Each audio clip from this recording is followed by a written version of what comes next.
ایک دفعہ کا ذکر ہے، سرسبز پہاڑیوں سے گھری ہوئی ایک چھوٹی سی بستی میں دو بہن بھائی رہتے تھے، رافی اور عائشہ۔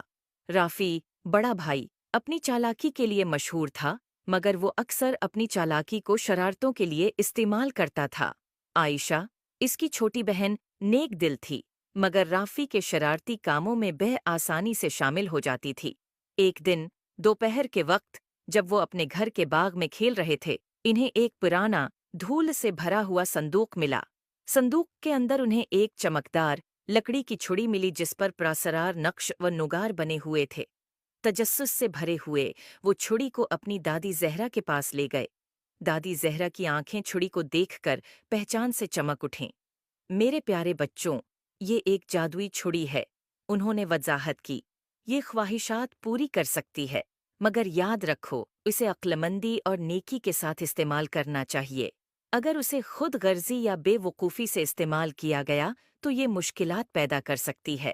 جو دادی زہرا کی وارننگ کو نظر انداز کرتے ہوئے رافی نے فوراً ایک بڑی مٹھائی کے ڈھیر کی خواہش کی۔ اچانک کمرہ مٹھائیوں، چاکلیٹس اور کیکس سے بھر گیا۔ عائشہ خوشی سے چلا اٹھی، مگر جلد ہی انہیں احساس ہوا کہ مٹھائیاں اتنی زیادہ ہیں کہ وہ کھا نہیں سکتے، اور پورا گھر ایک چپچپی گندگی میں بدل گیا۔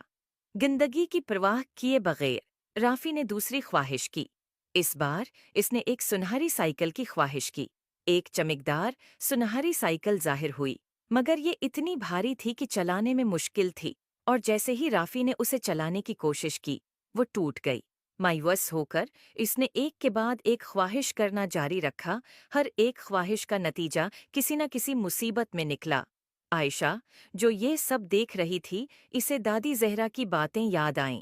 اس نے نرمی سے رافی سے چھڑی لے لی اور کہا، چلو اسے عقل مندی سے استعمال کرنے کی کوشش کریں۔ رافی، شاید ہمیں ایسی چیز کی خواہش کرنی چاہیے جو دوسروں کی مدد کرے۔ رافی نے ہچکچاتے ہوئے اتفاق کیا۔ عائشہ نے اپنی آنکھیں بند کیں اور بستی کے خشک کنویں کو تازہ، صاف پانی سے بھرنے کی خواہش کی۔ جادوئی چھڑی روشن ہو گئی، اور جب وہ کنویں کی طرف دوڑے تو انہیں کنواں چمکتے ہوئے پانی سے بھرا ہوا ملا۔ دیہاتی خوشی سے جھوم اٹھے اور رافی اور عائشہ کا شکریہ ادا کرنے لگے۔ انہوں نے جو خوشی بستی کو پہنچائی، اس کو دیکھ کر رافی نے جادوئی چھڑی کی حقیقی طاقت کو سمجھا۔ اس نے اپنی پچھلی بے وقوفیوں کے لیے عائشہ اور دادی زہرا سے معذرت کی۔ اس دن کے بعد رافی اور عائشہ نے جادوئی چھڑی کو صرف نیک کاموں کے لیے استعمال کیا، جس سے ان کی بستی خوشحال ہو گئی۔ کسی ننما اخلاق اس کہانی سے سیکھنے کو ملتا ہے